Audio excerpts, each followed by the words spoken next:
भास्कराय नमः म्हणून मी स्वतःचं नाव, अरे कुठच्या तरी देवाचं नाव घेताय आणि त्या देवाच्या नावामध्ये फक्त आणि फक्त त्याचा अर्थ आहे का ते अहम ब्रह्मास्मी आणि तो बोध आपल्याला घ्यायचा, बाकी काय ते काय वेगळं काही नाही.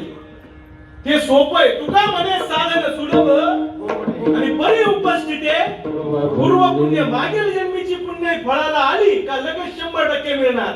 हा मग देवीच्या आरतीमध्ये पण तसंच. बरं बुधवारी कोण आहे आमचा देव? बोलावा विठ्ठल